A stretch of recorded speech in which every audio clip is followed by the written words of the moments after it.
तो गाइस आज हम बात करेंगे हाई क्लास मानवा के चैप्टर नंबर 69 के बारे में। और पिछले चैप्टर में हमने देखा था आखिरकार खतरनाक पंगे जिसमें मौत का नंगा नाच हुआ था वो फाइनली खत्म हो चुके थे, लेकिन काफी सारे लोग उसमें मारे गए, खासकर जोंगरो टेक हाई स्कूल के बंदे। यहाँ तक कि वैंग डैम भी इतना ज्यादा जख्मी हो गया था कि उसकी मरने तक की नौबत आ गई थी और सारी जगह ये अफवाहें फैल चुकी थी कि वैंग डैम मर चुका है। जैमिन नाम का लौंडा जब युंगरॉक से पूछता है मुझे सच सच बता वैंग डैम कहाँ है अगर वो जिंदा है तो, और उसके बाद हमें एक घर का सीन दिखाया जाता है, शायद से वहीं पे होगा वैंग डैम जिसे सीक्रेट तरीके से वहां पे रखा जा रहा है ताकि दुश्मनों को उसकी लोकेशन का पता ना चले, क्योंकि अगर चल गया तो उसको पूरा निपटा देंगे। लेकिन आज की वीडियो की शुरुआत में हम दोबारा से उसी घर का सीन देखते हैं, लेकिन पास्ट के टाइम का। ये वो वक्त था जब वैंग डैम और उसके फादर और मदर यहाँ पे नए नए शिफ्ट हुए थे। घर का सामान वैंग डैम के फादर वैंग डॉकपिल के बंदे अंदर लेके आ रहे होते हैं। माहौल काफी खुशनुमा सा होता है और यहाँ पे काफी ज्यादा चहल पहल भी होती है। वैंग डॉकपिल अब अपनी फैमिली के साथ अपने नए घर में रहने वाला है, इसके लिए वो काफी ज्यादा एक्साइटेड होता है, इसलिए वो सामान उठाने में काफी ज्यादा मदद कर रहा होता है अपने लोगों की। इसलिए वैंग डैम की माँ अपने हस्बैंड को कहती है तुम इतनी ज्यादा मेहनत क्यों कर रहे हो। वैंग डैम का फादर इस वक्त उम्मीदों से भरा हुआ इंसान था और कहता है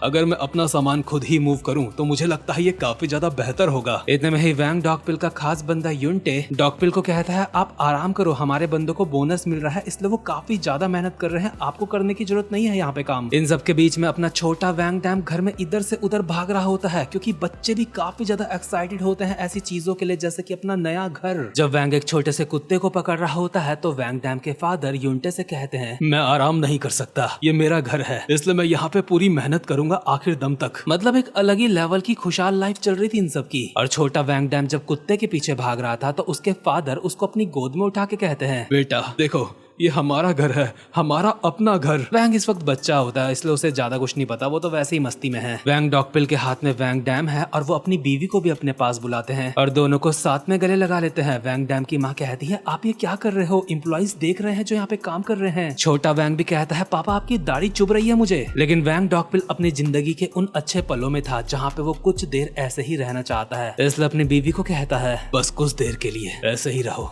बस कुछ देर के लिए, मुझे जिंदगी में और कुछ नहीं चाहिए, मुझे जो चाहिए था मुझे सब मिल चुका है। इसलिए डॉकपिल अपने खास बनते युनटे को भी कहता है तुम भी हमारे साथ आ जाओ, साथ में गले मिलेंगे, तुम भी तो हमारे परिवार का हिस्सा हो। लेकिन युनटे कहता है नहीं बॉस, आपको बस ऐसे खुश देख के मैं भी खुश हो गया, मेरे लिए इतना ही काफी है। इसके बाद वैंग डॉकपिल वैंग डैम को उसका नया कमरा दिखाता है। छोटा वैंग ये देख के काफी ज्यादा खुश हो जाता है और अपने बेड में लोटपोट होते हुए कहता है ये मुझे काफी ज्यादा पसंद आया, मैं यहाँ पे काफी ज्यादा मजे करूंगा, मैं यहाँ पे काफी सारी ड्राइंग्स बनाऊंगा और अपने खिलौनों के साथ भी खेलूंगा। वैंग डैम की माँ अभी उसके बगल में ही बैठी होती है, लेकिन बेचारे छोटे वैंग को इस वक्त ये नहीं पता था आगे चल के यही कमरा उनके अपनों का शमशान घाट बन जाएगा। लेकिन इसके बाद आते हैं हम प्रेजेंट मोमेंट में, जहाँ पे बड़ा वैंग भी उसी घर में उसी बेड में लेटा है जहाँ पे छोटा वैंग लेटा था पास्ट में। और काफी देर तक बेहोश रहने के बाद वैंग डैम की फाइनली आंखें खुलती हैं। जैसे बचपन में उसकी माँ उसके बगल में रहती थी, इस वक्त उसके बगल में होती है कैंग येना। पर इतने में ही कमरे का दरवाजा खुलता है और एक लड़की अंदर आती है जो वैंग डैम के स्कूल की नर्स है जिसका नाम लिम यूजुन है। वैसे बताने का कोई मतलब तो नहीं बनता, लेकिन ये 26 साल की है। कमरा खोल के ये अंदर आती है और वैंग को कहती है क्या तुम ठीक हो, तुम 2 दिन से सोए पड़े थे। इतने में ही वैंग डैम का अंकल एल्वा भी अंदर आ जाता है और यहाँ पे हमें इसकी भी उम्र बताई है जो कि है 24 साल। आखिर वैंग डैम की स्कूल की नर्स और उसका अंकल एक साथ क्यों है, ये देख के वो हैरान होकर झटके से अपनी जगह पे उठ जाता है, जिससे बेचारी येना को भी झटका लगता है और वैंग हैरान होके बस नर्स और अपने अंकल को देखे जा रहा होता है आखिर ये दोनों साथ में क्यों है। और नर्स को कहता है हे मिस नर्स,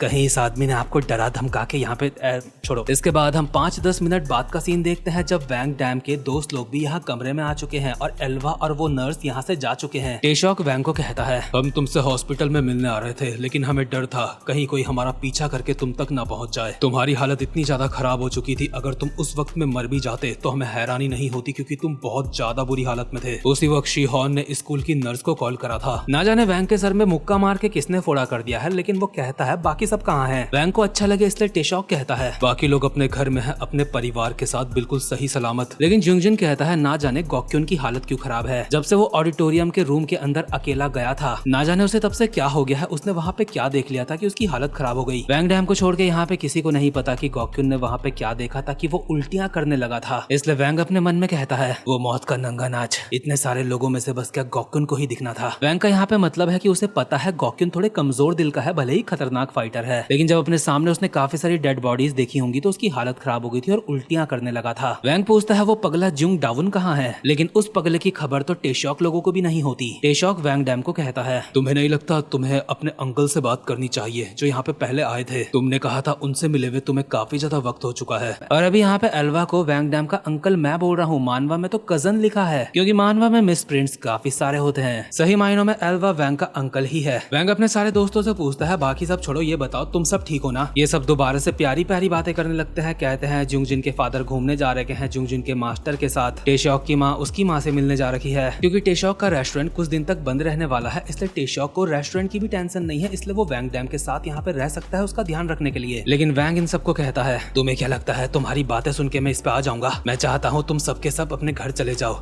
यहाँ से मैं सब कुछ खुद देख लूंगा। डोंगचॉल कहता है हे वैंग डैम तुम्हें याद नहीं हमने कहा था हम साथ में मिलकर लड़ेंगे। लेकिन वैंग डैम नहीं चाहता उसकी वजह से उसके दोस्त मुसीबत में पड़े, इसलिए जुंगजिन को कहता है ली जुंगजिन अगर तुझे कुछ हो गया तो तूने अपने फादर के बारे में सोचा है उनका क्या होगा? किम टेशॉक मैं तुझे भी यही बोलूंगा, तेरे बाद तेरी माँ का क्या होगा तूने कभी सोचा? इसके बाद डोंगवान जिसको मैं थोड़ी देर पहले डोंगचॉल बोल गया वो वैंग को कहता है मैं तो तुम्हारे साथ रह के फाइट कर सकता हूँ ना क्योंकि मेरे तो आगे पीछे कोई है ही नहीं। लेकिन वैंग इसको कहता है जोई डोंगवान तेरी माँ तुझसे मिलने आई थी, शिहॉन ने मुझे बताया जब वो तेरे घर जा रहा था तो वहाँ पे उसने तेरी माँ को देखा था। तुम लोगों को अपने परिवार के बारे में सोचना चाहिए, यहाँ से सब कुछ मैं संभाल लूंगा। अब तुम लोग मेरे इस लफड़े की चिंता मत करो, तुम लोग इससे दूर रहो। वैसे भी अब तक तुम लोग ये नोटिस तो कर ही चुके होंगे मैं एक गैंगस्टर का बेटा हूँ, लोगों को कैसे मारा जाता है यही सीखते हुए मैं पला बड़ा हूँ। जॉन हक्सा चाहता है मैं उसके साथ मिल जाऊँ, अगर मैं उसकी ये बात मान लेता हूँ तो तुम सब सुरक्षित रहोगे, तुम्हें फिर कुछ नहीं होगा। ये ना थोड़ा सीरियस होकर कहती है अगर तुम चॉन हक्सा के साथ मिल गए तो उसके बाद तुम्हारा क्या होगा? क्या तुम उसके साथ मिलकर लोगों को मारने की सोच रहे हो? क्या इसी दिन के लिए तुमने मुझे कहा था कि पढ़ाई में तुम्हारी मदद करूं? या फिर कहीं ऐसा तो नहीं तुम पहले भी काफी सारे लोगों को मार चुके हो? या फिर तुम चाहते हो अगर तुमने पहले किसी को नहीं मारा था तो अब मारोगे? कमाल है, कितनी अच्छी सोच है तुम्हारी, तुम तो काफी महान हो। जब चीजें इतनी ज्यादा खराब हो चुकी है तो तुम्हें लगता है ये सब कुछ अपने सर पे लेके तुम काफी ज्यादा कूल लगोगे। सच में ऐसी सिचुएशन में भी तुम बस अपने बारे में सोच रहे हो। यहाँ पे जितने भी लोग तुम्हारी मदद करने आए हैं तुम्हें वो बेवकूफ लगते हैं। तुम्हें क्या लगता है हम सबके सब यहाँ पे क्या करने आए हैं? तुम्हें अब भी कुछ समझ नहीं आ रहा है ना? हम सब यहाँ पे कोशिश करने आए हैं ताकि तुम्हारी मदद कर सके। हमें फर्क नहीं पड़ता तुम गैंगस्टर के बेटे हो या फिर खुद गैंगस्टर हो, इसलिए हम तुम्हारी यहाँ मदद करने आए हैं। लेकिन तुम हमसे इस तरह से बात कर रहे हो, आखिर क्यों? तुम बस हमेशा अपने बारे में सोचते रहते हो। मैं सच में बहुत ज्यादा डर गई थी, मुझे लगा था तुम मरने वाले हो। ये कहते हुए बेचारी याना काफी ज्यादा रोने लगती है और वैंग को कहती है तुझे क्या लगता है सिर्फ मुझे बचाना जरूरी है? अगर तुझे कुछ हो गया तो उसके बाद मेरा क्या होगा? मेरा तो छोड़, बाकी सारे तेरे दोस्तों का क्या होगा? वो तो इस घुटन में मर जाएंगे कि वो तुझे बचा नहीं सके। और इन सब के अलावा मेरे पास अब और कोई जगह नहीं जहाँ मैं जा सकती हूँ। आखिर हमेशा ऐसा क्यों होता है? आखिर तुम मुझे हमेशा पीछे क्यों छोड़ के चले जाते हो? तुम चाहते तो हम सबकी मदद मांग सकते थे, तुम्हें ये सब कुछ अकेले सहने की जरूरत नहीं थी। ये बातें कहते हुए रोते हुए याना को याद आ रहा होता है उसने भी अकेले काफी कुछ सहा है, इसलिए वैंग को ये सारी बातें बोल रही है। मतलब सच में यार इस मानवा में बहुत सारे ब्रोकन कैरेक्टर्स हैं, इसलिए मानवा काफी इंटेंस लगती है मुझे। इसके बाद हम देखते हैं एल्वा दूसरे कमरे में नर्स के साथ होता है जहाँ पे अपना पैग बना रहा है। मतलब 24 की उम्र में ही अल्कोहल पीने लग गया है, लेकिन अभी कोई 17 साल का लौंडा अपने मन में बोल रहा होगा अरे भैया मैंने तो 14 साल की उम्र में स्टार्ट कर दिया था। खैर अभी यहाँ पे रात हो चुकी होती है और वैंग डैम अपने कमरे से बाहर आता है। एल्वा बेवड़ा उसे बाहर आते हुए देख लेता है और कहता है क्या तुम्हें नींद नहीं आ रही है? तू छोटे हरामजादे, तू भाग के शियोल आया, उसके बाद मैंने तुझे स्कूल में भी दिलवाया, इस सब के बाद तो तेरी लाइफ अच्छी चलनी चाहिए थी। मैं सोच रहा था तू अब मजे में होगा, लेकिन तू तो साला मरने की हालत में था और ऊपर से 2 दिन बाद जब तुझे होश आया तो तूने एक लड़की को रुला दिया। अब तेरे पैर का घाव कैसा है? अब वो पहले से बेहतर है ना? चला एक छोटी सी वॉक मार के आते हैं। और इसी के साथ ये वाला चैप्टर भी यहीं पे खत्म होता है। बाकी इस मानवा को, इस वीडियो को लाइक वाइक आप कर सकते हो, इस पे भी सपोर्ट दिखा सकते हो अपना, क्योंकि काफी अच्छी मानवा है वैसे। और अब मैं मिलता हूँ आप सब नेक्स्ट वीडियो में, तब तक के लिए मजे करो।